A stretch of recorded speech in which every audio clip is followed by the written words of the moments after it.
Hello dears, welcome to my channel. It's me Sahla. ഇന്ന് ഞാൻ എൻ്റെ ഒരു വൈകുന്നേരത്തെ കുക്കിംഗ് ആണ് കാണിക്കുന്നത്.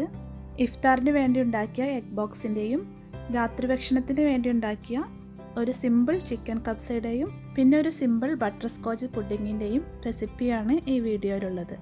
എൻ്റെ വീഡിയോ ആദ്യമായിട്ട് കാണുന്നവരുണ്ടെങ്കിൽ സബ്സ്ക്രൈബ് ചെയ്യണേ. അപ്പോൾ ഇനി കുക്കിംഗ് തുടങ്ങാം. ഇപ്പോൾ സമയം 4:30 ആയിട്ടുണ്ട്. അപ്പോൾ ആദ്യം തന്നെ പുഡിംഗ് ഉണ്ടാക്കാൻ വേണ്ടിയിട്ട് ചൈന ഗ്രാസ് കുറച്ച് സമയം വെള്ളത്തിൽ കുതിർത്ത് വെക്കണം. 1 ടേബിൾ സ്പൂൺ ചൈന ഗ്രാസ് ഞാൻ വെള്ളത്തിൽ കുതിരാനായിട്ട് വെക്കുന്നുണ്ട്. ഇത് നീളത്തിലുള്ള ചൈന ഗ്രാസ് ആയിരുന്നു. ഞാൻ മിക്സിയിൽ ഒന്ന് കറക്കിയെടുത്തതാണ്. അതിന് ശേഷമുള്ള അളവാണ് 1 ടേബിൾ സ്പൂണ്. അത് കുറച്ച് വെള്ളം ഒഴിച്ചിട്ട് കുറച്ച് സമയം ഒന്ന് കുതിരാൻ വെക്കണം. ഇനി പുഡിംഗ് ഗാർണിഷ് ചെയ്യാനും അതിനുള്ളിൽ ഇടാനും ഒക്കെ വേണ്ടിയിട്ട് കുറച്ച് നട്ട്സ് കാരമലൈസ് ചെയ്തെടുക്കണം. അപ്പോൾ അതിന് വേണ്ടിയിട്ട് ഞാനൊരു 3 കാഷ്യൂവും 2 ബദാമും എടുത്തിട്ടുണ്ട്. ഇതൊന്ന് ചെറുതായിട്ട് അരിഞ്ഞു വെക്കാം. ഒരു പാൻ ചൂടാക്കി 1.5 ടേബിൾ സ്പൂൺ പഞ്ചസാര ഇട്ട് കൊടുത്തിട്ടുണ്ട്. ഇനി ഇതിലേക്ക് 1 ടീസ്പൂൺ വെള്ളം കൂടി ഒഴിക്കുന്നുണ്ട്. ഇത് ചെറിയ തീയിലിട്ടിട്ട് വേണം മെൽറ്റാക്കി എടുക്കാൻ.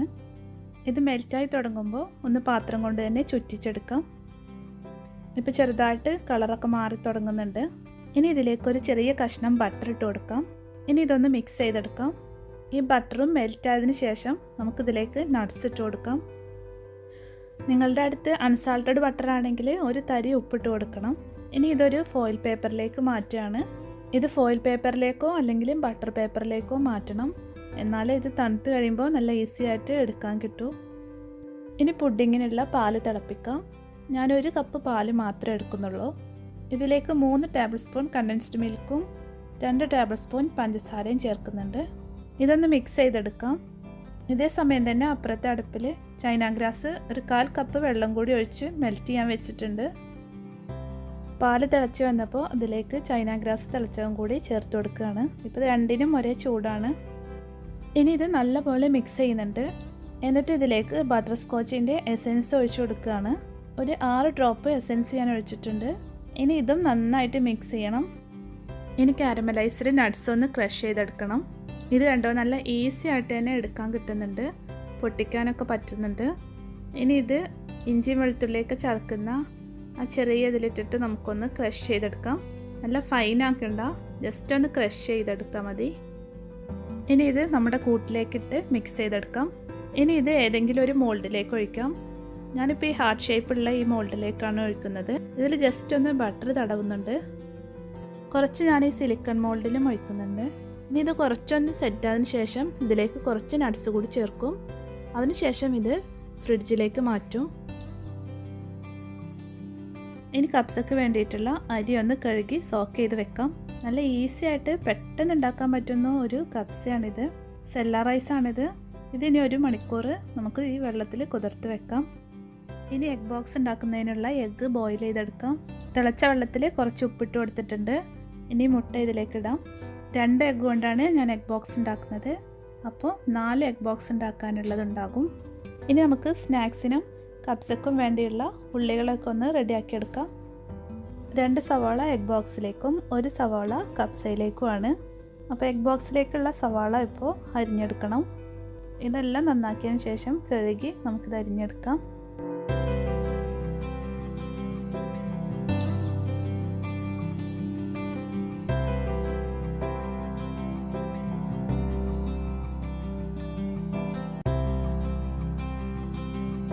ഇനി ഇതിലേക്ക് വേണ്ടത് 1 കഷ്ണം ഇഞ്ചിയും 4 വെളുത്തുള്ളിയാണ്.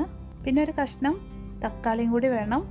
ചെറിയൊരു തക്കാളിയോ അല്ലെങ്കിൽ ഒരു തക്കാളിയുടെ പകുതിയോ ചേർക്കാം. ഇഞ്ചിയും വെളുത്തുള്ളിയും നമുക്കൊന്ന് ചതച്ചെടുക്കാം. ഇനി എഗ് ബോക്സ് ഉണ്ടാക്കുന്നതിനുള്ള മസാല റെഡിയാക്കുകയാണ്. ഒരു പാൻ വെച്ച് ചൂടാക്കി കുറച്ച് വെളിച്ചെണ്ണ ഒഴിച്ചു കൊടുത്തിട്ടുണ്ട്. ഇതിലേക്ക് ചതച്ച് വെച്ച ഇഞ്ചിയും വെളുത്തുള്ളിയും ഇട്ട് കൊടുത്തിട്ടുണ്ട്. പിന്നെ ഇതൊന്ന് കുറച്ചൊന്ന് വാടി വരുമ്പോൾ ഇതിലേക്ക് അരിഞ്ഞു വെച്ച സവാള ചേർക്കാം. കുറച്ച് ഉപ്പും കൂടി ചേർത്തിട്ട് ഒന്ന് വഴറ്റിയതിന് ശേഷം ഇത് കുറച്ച് സമയം ഒന്ന് മൂടി വെക്കാം. ഈ സവാള ഒന്ന് വാടി വരുന്ന സമയം കൊണ്ട് നമുക്ക് കോഴിമുട്ട തൊലി കളയാം.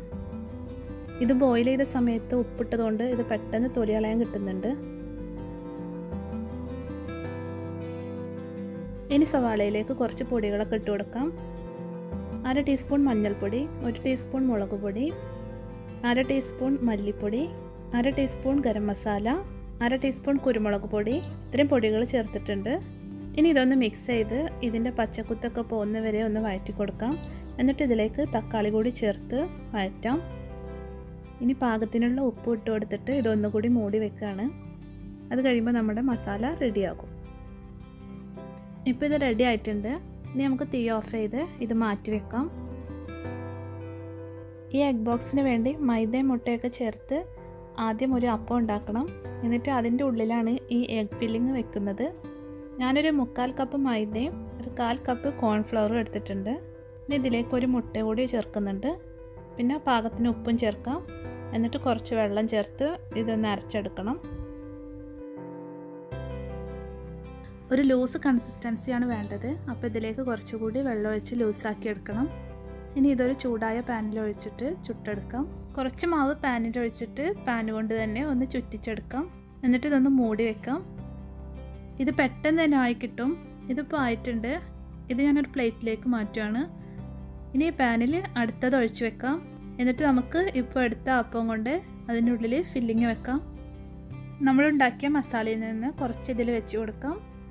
എന്നിട്ട് ഒരു മുട്ട ഞാൻ 2ആക്കി മുറിച്ചിട്ടുണ്ട്. അതിൽ നിന്നൊരു പീസ് വെച്ച് കൊടുക്കാം. ഇനി 2 സൈഡിൽ നിന്നും ഇങ്ങനെ മടക്കുക.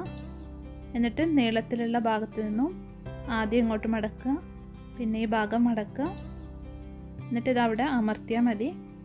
ഇത് ചൂടോടെ തന്നെ ചെയ്യുകയാണെങ്കിൽ പെട്ടെന്ന് തന്നെ ഒട്ടും. വേറെ നമ്മൾ ഒട്ടിക്കേണ്ടതൊന്നും ആവശ്യമില്ല. ഇങ്ങനെ ഓരോ അപ്പവും ചുട്ടെടുക്കണം. ചുട്ടെടുത്ത ഉടനെ തന്നെ ഇതിൽ ഫില്ലിങ് വെച്ചിട്ട് നിറക്കുകയും വേണം. എന്നാലേ ഇത് ശരിക്കും ഒട്ടി നിൽക്കുകയുള്ളൂ. ഇങ്ങനെ ഈ മുട്ടയുടെ 4 പീസ് കൊണ്ട് 4 എഗ് ബോക്സ് ഉണ്ടാക്കിയെടുക്കുന്നുണ്ട്. ബാക്കിയുള്ള മാവിൽ ഞാൻ വേറൊരു ഫില്ലിങ്ങാണ് വെക്കുന്നത്. ഇവിടെ ഹസ്ബൻഡിന് പുഴുങ്ങി മുട്ട അത്രയ്ക്ക് ഇഷ്ടമില്ല. അതുകൊണ്ട് ഇന്നലെ ഉണ്ടാക്കിയ സമൂസയുടെ കൂട്ട് കുറച്ച് ബാക്കിയുണ്ട്. അപ്പോൾ ഞാൻ അതാണ് ബാക്കി ഫില്ലിംഗ് ആയിട്ട് എടുക്കുന്നത്. ഇത് ബീഫും വെജിറ്റബിൾസും ഒക്കെ ചേർത്തിട്ടുണ്ടാക്കിയ മസാലയാണ്. അപ്പോൾ ഇനി ബാക്കിയുള്ളതിൽ ഇതൊന്ന് ഫില്ല് ചെയ്തെടുക്കാം.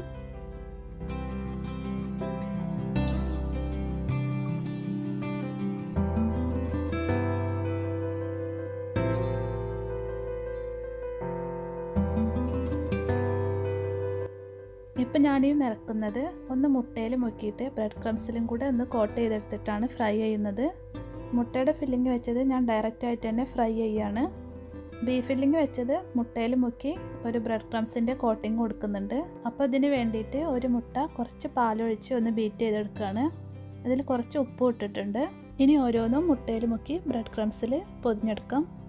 അപ്പോൾ ഇത് മാറ്റി വെക്കാം. എന്നിട്ട് നമുക്ക് ആദ്യം എഗ് ഫില്ലിങ് വെച്ചത് ഫ്രൈ ചെയ്യാം. എന്നിട്ട് ആ ഓയിലിൽ നമുക്ക് ഇത് ഫ്രൈ ചെയ്തെടുക്കാം. ഇഫ്താറിന് മാംഗോ ജ്യൂസാണ്. അപ്പോൾ അതിനുള്ള മാംഗോയും ബാക്കിയുള്ള ഫ്രൂട്ട്സും ഒക്കെ ഹസ്ബൻഡ് ശരിയാക്കുന്നുണ്ട്. ഇനി ഇതെല്ലാം ചൂടായ ഓയിലിലേക്കിട്ട് ഫ്രൈ ചെയ്തെടുക്കാം.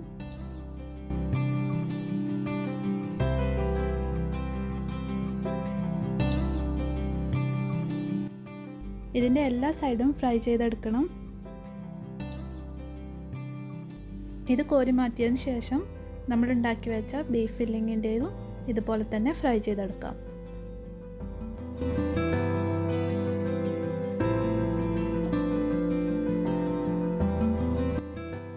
ഇനി ഇത് മാറ്റി വെച്ച് കപ്സ ഉണ്ടാക്കാം.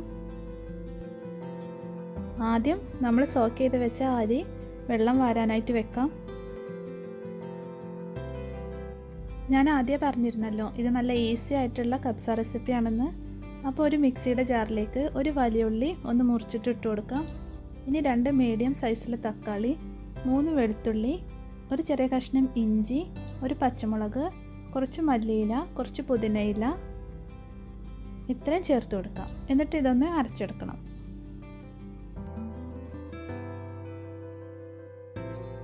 ഇപ്പോൾ ഇത് അരച്ചെടുത്തിട്ടുണ്ട്. ഇനി ഇത് മാറ്റി വെച്ചിട്ട് നമുക്കൊരു പാത്രം അടുപ്പത്ത് വെക്കാം. ഇതിലൊരു 3 ടേബിൾ സ്പൂൺ ഓയിൽ ഒഴിച്ചു കൊടുത്തിട്ടുണ്ട്. ഞാൻ സൺഫ്ലവർ ഓയിലാണ് ഉപയോഗിച്ചത്.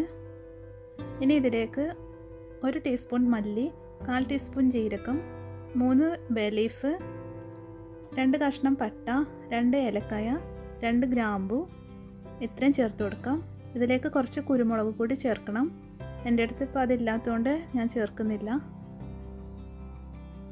ഇനി ഇതെല്ലാം പൊട്ടി വരുമ്പോൾ നമ്മൾ നേരത്തെ അരച്ച് വെച്ച തക്കാളി പേസ്റ്റ് ചേർത്ത് കൊടുക്കാം. ഇത് അളന്നൊഴിക്കണം. ഇതിൻ്റെ ബാക്കി മാത്രമാണ് ഇനി നമ്മൾ വെള്ളം ഒഴിച്ചു കൊടുക്കുക. ഇതൊരു 1.25 ഗ്ലാസ് ഉണ്ടായിരുന്നു, അപ്പോൾ ഞാനത് ഒഴിച്ചു കൊടുത്തിട്ടുണ്ട്. ഇനി ഇതൊന്ന് വഴറ്റിയെടുക്കണം. ഇതിൽ സവാളയൊക്കെ ചേർത്തിട്ടുണ്ടല്ലോ, അപ്പോൾ അതിൻ്റെയൊക്കെ ഒരു പച്ചക്കുത്ത് പോകുന്നത് വരെ ഒന്ന് വഴറ്റിയെടുക്കണം. ഇത് വേഗം ആവാനായിട്ട് ഞാൻ കുറച്ച് സമയം ഒന്ന് മൂടി വെക്കുകയാണ്. ഇതിലേക്കുള്ള ചിക്കന് ഞാൻ ഉച്ചയ്ക്ക് മുമ്പ് തന്നെ ക്ലീൻ ചെയ്ത് ഫ്രിഡ്ജിൽ വെച്ചിട്ടുണ്ട്. ഞാൻ നേരത്തെ തന്നെ ചിക്കൻ കഴുകി വെച്ചതുകൊണ്ട് കുറച്ച് മഞ്ഞളും ഉപ്പും ഇട്ട് മാരിനേറ്റ് ചെയ്ത് വെച്ചിട്ടുണ്ട്. നിങ്ങൾ ഫ്രഷ് ആയിട്ടാണ് ചിക്കൻ എടുക്കുന്നതെങ്കിൽ മഞ്ഞളും ഉപ്പും ഒന്നും ഇട്ട് വെക്കേണ്ട ആവശ്യമില്ല. ഇനി മൂടി തുറന്ന് ഇതിലേക്ക് ഒരു 1.5 ടേബിൾ സ്പൂൺ കപ്സ മസാല ചേർക്കാം. ഇത് റെഡിമെയ്ഡായിട്ട് വാങ്ങിച്ച പൊടിയാണ്. ഒരു 1/4 ടീസ്പൂൺ മഞ്ഞൾപ്പൊടി കൂടി ചേർക്കുന്നുണ്ട്. മഞ്ഞൾപ്പൊടി വേണമെങ്കിൽ ചേർത്താൽ മതി. ഇനി ഒരു ടേബിൾ സ്പൂൺ ടൊമാറ്റോ സോസ് ചേർക്കുന്നുണ്ട്. അതും കൂടി ചേർത്തൊന്ന് നല്ലപോലെ ഇളക്കാം.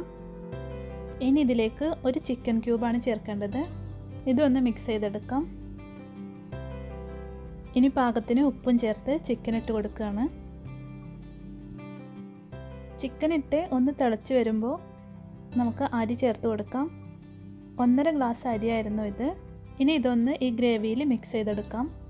നമ്മൾ നേരത്തെ 1.25 ഗ്ലാസ് തക്കാളി ജ്യൂസ് ഒഴിച്ചിട്ടുണ്ട്. ഇനി ബാക്കി ചൂടുവെള്ളം ഒഴിച്ചു കൊടുക്കണം. ഞാൻ ഇരട്ടി വെള്ളമാണ് വെക്കുന്നത്, അതായത് 1.5 ഗ്ലാസ് അരിക്ക് 3 ഗ്ലാസ് വെള്ളമാണ് ഞാൻ ഒഴിക്കുന്നത്. ഇപ്പോൾ ഇതൊരു 5 മിനിറ്റ് വഴറ്റിയിട്ടുണ്ട്. ഇനി ഇതിലേക്ക് 1.25 ഗ്ലാസ് വെള്ളം ഒഴിക്കുകയാണ്. ചൂടുവെള്ളം തന്നെ ഒഴിക്കണം. ഒരു ഡ്രൈ ലെമണും 2 പച്ചമുളകും ഇടുന്നുണ്ട്.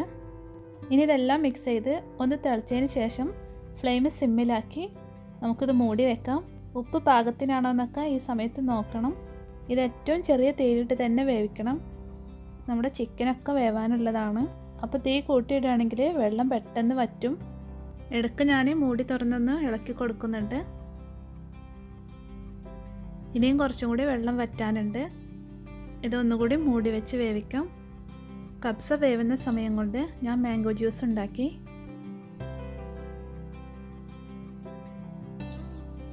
ഇപ്പോൾ കബ്സ റെഡി ആയിട്ടുണ്ട്. ഇനി തീ ഓഫ് ചെയ്തിടാം. ഇപ്പോൾ ഇതിൽ ചെറുതായിട്ടൊരു വെള്ളത്തിൻ്റെ അംശം ഉണ്ടാവും.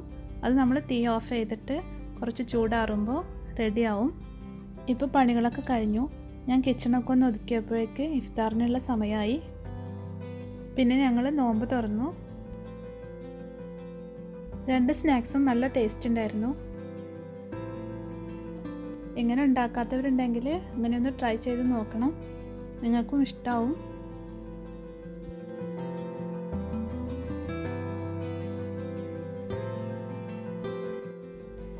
അങ്ങനെ നോമ്പ് തുറ, നിസ്കാരം, രാത്രി നിസ്കാരം എല്ലാം കഴിഞ്ഞ് രാത്രി ഫുഡ് കഴിക്കാനായപ്പോൾ ചിക്കൻ കബ്സയുടെ കൂടെ കഴിക്കാൻ വേണ്ടിയിട്ട് ഞാൻ കുറച്ച് ചിക്കൻ ഫ്രൈ ചെയ്യാൻ വേണ്ടി മാരിനേറ്റ് ചെയ്ത് വെച്ചിരുന്നു. ഇത് ഉച്ചയ്ക്ക് തന്നെ ചെയ്ത് വെച്ചിരുന്നു. ഞാൻ അതും കൂടി ഫ്രൈ ചെയ്തു. ചിക്കൻ ഫ്രൈ ആകുന്നതിൻ്റെ ഇടയിൽ കബ്സയുടെ സൈഡ് ഡിഷായ സലാട്ട ഹറയും കൂടി ഉണ്ടാക്കി.